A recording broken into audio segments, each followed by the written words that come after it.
What's up, y'all? It's your boy Kairos, and today I'm bringing you the definitive guide for 11.2 for Fury Warrior. Fury's looking pretty strong.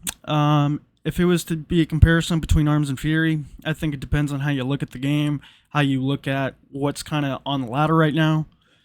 And I think Fury's still better than Arms.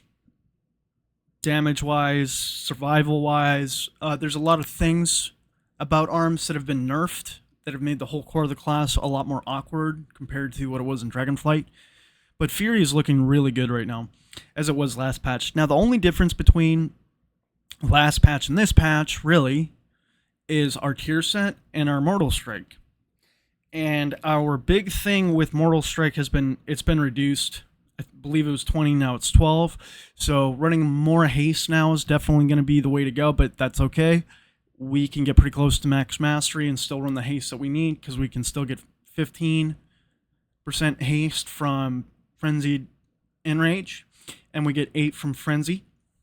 So I have about 21% haste. My verse is a little bit low. I'm still making decisions on what I want to do. 25% verse, but 25% haste, 59% mastery, which feels really good. But as far as all the enchants, you're going to run speed, speed, and speed, and all the other ones that you're going to run for this. Now, as far as all the tier, I've decided to go chest, shoulders, gloves, pants. If you're going to run Mountain Thane, you're going to need 2 sets of gear. I would say one with more versatility, or other stats that you might be low on. Haste is really good for Fury. Like, I only have 10,000 or whatever it is in PvP combat, give or take. I think the new cap is like 23,000 something, but I only have 13. So I'm probably going to do some recrafts, get a little more haste, and see how that feels, because Fury with haste feels really good. So there is that. I would say for Fury, the new mark for haste should be about 30 to 35%. Which seems to be kind of the gold point for Fury, because then we can play with things like where we lose the mastery. We can play with things like powerful enrage, especially if we are not getting kited, so we don't need that movement and speed increase. So like other warriors, stuff like that. Cleave comps, that's another great option. So as far as Slayer, the difference between Slayer to Mountain Thane is really one thing. The burst is all the same. Your priority is going to change just a little bit, and it's only going to be for one reason. And I was playing around with Ravager a little bit just to see how crazy I could get my rampages. There's 2 talents that you're going to need. You're going to need Thunderclap, and I like this talent specifically because you actually at that point don't have to waste a global on Hamstring, and it increases the range. So actually, even when people are trying to kite you with that extended range of Mountain Thane, you just smack the ground super hard and you slow them down, even if I believe it's like 10 yards or 8 yards or something stupid. You know, run all the Meat Cleaver talents. Main reason is it increases your Thunderclap damage, so you're going to need that. You can do some stuff like this. You can completely drop Ravager or Blade Storm, and you can do something like this. You can do a lot of things with this build. Again, I still prefer having Frenzied Enrage. It's just, I like the movement speed and I like the haste. But pretty much the only difference is between these 2 talents, is between the 2 hero trees, is instead of doing anything, as far as the burst sequence is it's identical. So I'll just show you what it is. Really quick, I'll change my talents, and then we'll just get right into it, okay? So, the burst sequence is really easy. We're going to charge in, we're going to onslaught, do all our damage, pop our damage cooldown, rampage into Bladestorm. Now, the main reason for going into Bladestorm is to try to protect our burst as much as possible, and it's usually immediately followed up with a Stormbolt on whichever target we're hitting to deny them from running away, leaping away, anything like that. It locks them in place. Our Bladestorm is actually a big part of our damage with the 2 Bloodthirsts that we throw out at the same time. Bladestorm is still a defensive with our enraged regen, so that's a really good one as well. There's a lot of things with Fury where you get that a lot. You get it so fast that eventually you just slog the other team down until someone dies. You just burn through all their cooldowns because you're getting your cooldowns back so fast, which feels really good. Fury is a disgusting spec in that regard. It has been ever since they made the anger management change, where every 10 rage you spend or something like that reduces a cooldown on the 1 second. Every 10 rage you spend is a cooldown off of things like Blade Storm and Recklessness, which is a very good change. I believe now with all the haste and our tier set, because whenever we use execute on a target with marks of execution and our stacks of overwhelmed, we can get another one as well. So our executes are nonstop, and having a high amount of haste, you're always going to have a lot of that back. You're always going to get a tremendous amount of damage back, which feels really good. Fury's just a self-feeding spec right now. There's not a lot of things to really say as far as everything else. Make sure you got your 25% versatility and stuff like that. Fury's talents have kind of been the same, kind of all expansion until they nerfed Odin's Fury. But this has pretty much been the build that we've been running from Season 2 to now. I have changed some things up where you don't have to run bleeds at all. You can run just like, you can drop all these talents here and go full into AoE over here, for example, with Meat Cleaver and all these other things. So, like, you could do this. You could completely drop all this. You've got to go down to Blood Craves. And that's something I like to do right there. Just an example as far as cleaving. That's what I'll do if I'm going to cleave as Fury. With no bleeds. So I'll drop all the bleeds. And let's say... Oh, I like that one. Let's say I want to play Spear. Even though I don't really care for Spear myself. Or I'll even run Cruel Strikes because it increases our critical strike chance of our execute, and the critical strike damage of execute is increased by 10, which actually scales up really high. This is something I like to do, and let's say I don't like to play bleeds, but I still like other stuff. I'll run things like this just to ensure my things are hitting, or my auto attacks are always hitting and I'm not missing. And you can go into Fresh Meat. It's really not that great of a talent, in my opinion. I prefer either going Invigorating Fury, because we get, I believe it's like 2 Bloodthirsts that are cast from our Blade Storm, and 2 that we can cast if we're not getting CC'd, so that's 80% of our health back. Or you can go into even Hack and Slash and just get more Raging Blows, because we always want to be spamming as many Raging Blows as possible, which feels good as well. Something that I really like and prefer. And I also like doing stuff like Rumbling Earth, just because it increases Shockwave's range by 6 yards, and a lot of pet classes are viable right now, especially things like Demolock. So you can run this talent, stun all their pets every, 25 seconds, and throw a Stormbolt at the healer, and just slog the lockdown and all his pets. Same with Hunters, same with Holy Death Knights, same with a lot of that kind of stuff. You could like stun the DK if he's bursting and leap away real quick with Spell Reflect, and then he won't be able to grip you.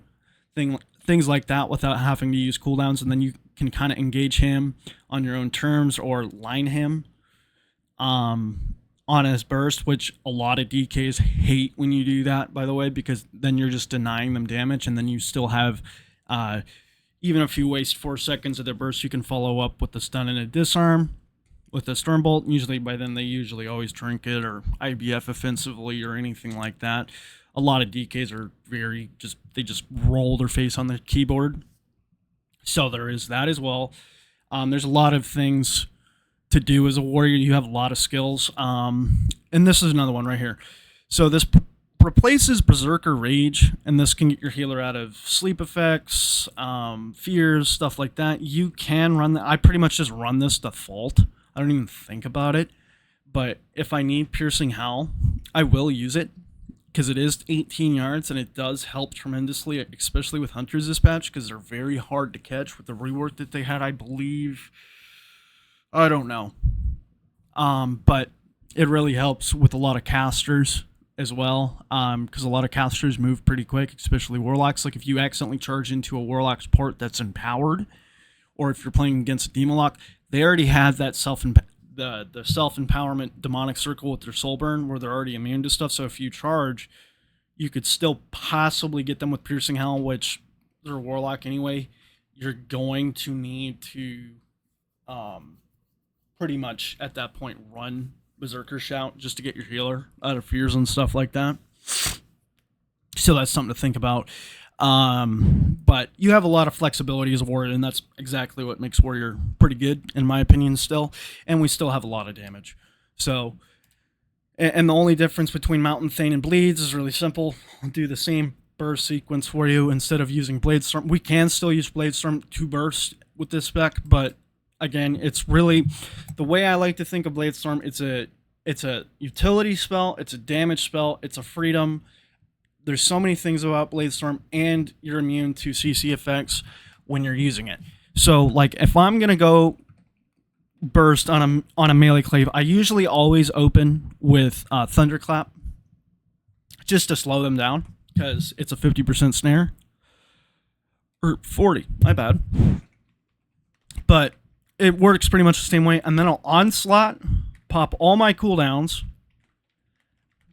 And then whenever I don't have stacks of Whirlwind, I'll reapply Thunderclap. And it's just kind of like, you can just 1, 2, 3 in your head, and then, or you can just see the numbers. Like I'm not hitting the extra targets. You can just think of it that way, right? You can just do it this way. And you want to make sure you bloodthirst as much as possible, because you're going to be getting a lot of things back on cooldown. And I find that you do overcap on rage a lot easier with Mountain Thane, just because of the cleave. But it's pretty much the same thing. You know, if you're charging into a melee cleave, just Blade Storm. A lot of people just disarm automatically, which is something that people have to be more aware of, but usually they're not. I've Blade Stormed endless disarms. You can see the animation, you can hear it, especially like a Mistweaver Monk disarming you from 30 yards away. And their disarm just turns into nothing, which is kind of funny. But pretty much the same principle. Blade Storm is both damage and utility. You can't kick and Stormbolt with Mountain Thane, which is a big thing. So there is that. So, but the burst sequence is the same. Usually that's just the way it goes. It's all the same stuff. All hands down, I do prefer running a lot of damage as Fury all the way. Now, as far as PvP talents, Slaughterhouses are lock-in. I like Battlefield Commander just because of the way it increases everything. Berserker Shout range is increased by 8 yards. Radius for Piercing Hell is increased by 50. Stamina is increased with Battle Shout by 3%. Intimidating Shout's cooldown is reduced by 15 seconds, which actually, the first one, when you get that first fear, and let's say you get a trinket from the healer, if they don't have a shaman to press tremor or another warrior to intervene into Berserker Shout, you can actually disjoint their cooldowns, which feels really good. And targets from Thunderous Horde take 5% damage from you from bleeding, so that feels really good, especially with the Blade Storm and the Dragon Roar together and the Recklessness Avatar. Does a lot of damage. It actually pretty much globals someone. Takes like 60% of their health, anywhere from 40 to 60. So there's that. And as far as the rest, there's pretty much a way to think about it. Boomies are strong. Master and Commander is going to be one of your best with Rallying Cry, because Rallying Cry removes all impairing movement effects, and grants 30% increased movement speed to allies. So you can get your healer out of like a root beam, like your priest or your shaman, or God, so many healers can get themselves out of roots now. It's hard to keep track of which one, but doesn't have one. But you can think of the game like that, right? So Safeguard is good into um, comps that deal a lot of damage, that have a lot of CC for your healer. You can keep someone alive with Safeguard for quite a long time, actually, because you intervene a lot of the damage, and then they have a 5-second wall that reduces the damage they take by 20%. That's huge. Rebound. I find rebound's really good into some classes. You can agree or disagree with me on this. I've used rebound into demo locks and destruction warlocks, and here's kind of my reasoning behind it. A lot of warlocks, even though they burst, sometimes when you sneak that spell reflection in, sometimes they just eat the chaos bolt. The first chaos bolt you reflect, and you can reflect 2 spells. I've actually killed a lock using rebound because he casts 2 chaos bolts into himself when I chopped his head off with execute. So that can be kind of a fun one. It's more of a niche one, obviously in 2s or something like that, but it's pretty funny. Berserker Roar, I like it, and it's good. It's not bad, but it's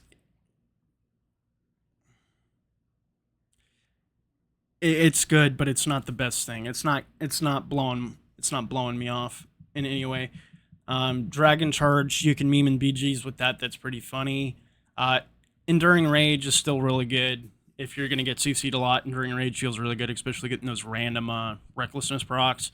Death Wish is a meme. Do it in BGs, kill everybody. Still pretty funny. Mastering Commander, already explained that. Disarm, obviously, into Marksmanship Hunters. Doesn't really do anything against Survival. It does in some way, but their damage is... So it's like range and then Pet Command, Kill Command, or whatever it is, and stuff like that. Demolish.